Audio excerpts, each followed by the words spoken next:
Above the horizon we look at together today, dark clouds lie. We can all see and almost grasp it. The years of only beautiful weather and clear blue skies are over. Even in 2026, and the first 5 weeks of this year impressively demonstrated, the geopolitical situation is marked by heightened tensions and a new instability.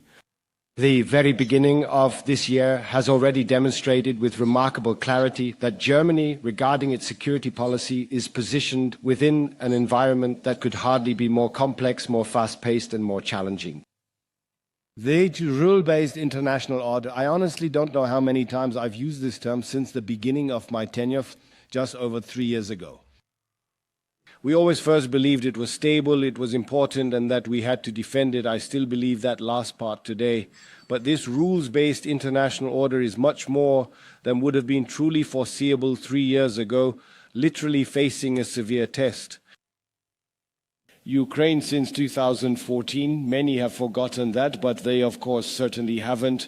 Since February 22, in all its stark clarity and brutality, the 3rd of January, Venezuela, Iran, Greenland, or let's just skip that part, the peaks regarding Iceland and Greenland, but never mind. A series of geopolitical earthquakes are pushing our shared international framework of rules to its absolute breaking point. The entire world is currently reordering itself or falling into a state of total disorder. Global centers of power are shifting away. International law is being ignored with increasing frequency, and rapid technological developments are fundamentally transforming the very nature of modern conflicts. And I would like to elaborate on that. This past Saturday, I conducted an interview which was published by Redaktionsnetzwerk Deutschland, and I was asked what my expectations were regarding Russia's conduct, particularly in light of the ongoing negotiations, the continuation of talks in Abu Dhabi. And I stated that, considering the experiences we've had over the past 2 years, I am more than just skeptical that any real progress will be made. And what exactly is it that we are seeing? The primary target is no longer the energy infrastructure at this moment, as that has already been almost entirely destroyed. Now they are focusing on other targets, but the heavy bombardments, the attacks with every single kind of weapon, have not decreased in their intensity, but rather they remain at the exact same level. This is, and I must say this with the utmost clarity, nothing but cynicism. This is a complete mockery of the Ukrainian people, and by the way, it is also a mockery of the peace efforts that are currently underway, and I think we simply have to call it out with this level of clarity. However, we are also experiencing in Germany a form of aggression that does not stop at national borders, our own airspace, or our sovereignty as a whole. Espionage, sabotage, cyber attacks, and disinformation are not abstract scenarios that we can just somehow discuss. They are already commonplace, and this means we must assert ourselves more in many areas than we've had to until now. And that also means to guarantee our security, we need cooperation in the air, on the ground, in digital spaces, and with a vigilant society. That is precisely why your professional training, your specific mission, and your constant readiness are of such profound and special significance to us all. True security is never something that is simply decided within the pages of abstract strategy papers or theoretical documents. Security is ultimately determined in a very concrete way by the dedicated individuals who are willing to step up and take on real responsibility. The past few weeks have once again made it unequivocally clear that it now primarily depends on our own capacity for action, our defensive capabilities, Germany's, but also those of all European NATO partners. This includes a Bundeswehr structured and equipped to defend us and our allies in a war. That is the mission in all areas. We've made significant progress in the last 3 years, from equipment and infrastructure to the funds available to the Bundeswehr. We have established a reliable financial foundation through the sectoral exemption from the debt brake.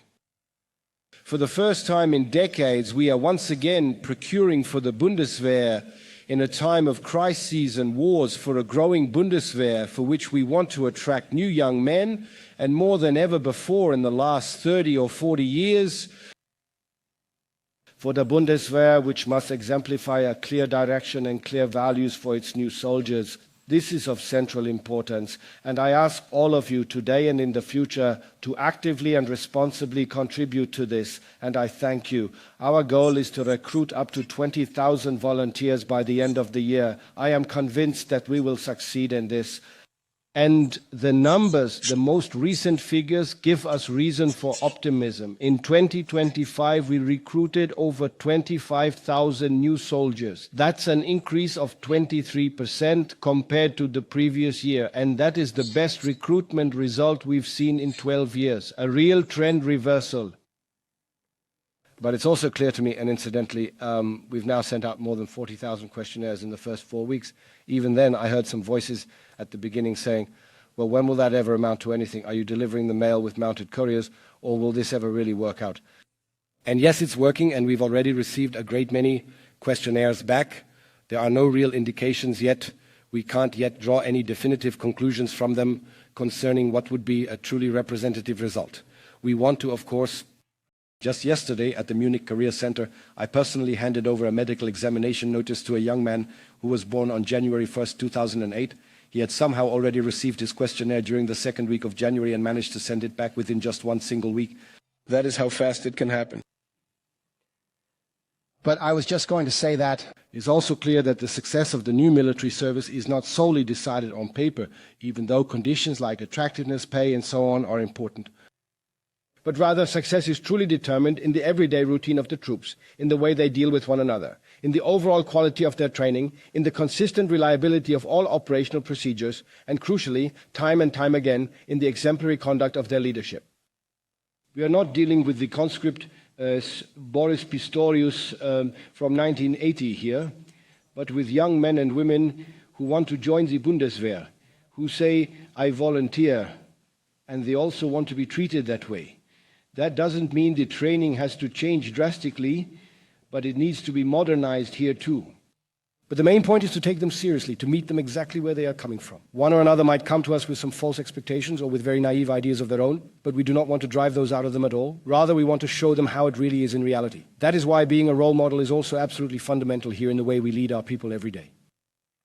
The new military service, and that's part of it, is a visible sign to our society and at the same time a deterrent signal to our adversaries. It shows that we are not defenseless and we want to be able to defend ourselves. It serves to build a robust reserve for times of tension and defense.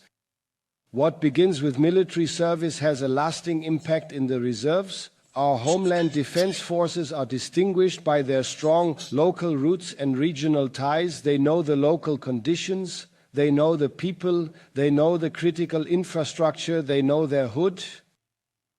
This is what makes your dedicated commitment to the armed forces so incredibly valuable. As members of the Homeland Security Forces, you are absolutely essential for our nation and its allies.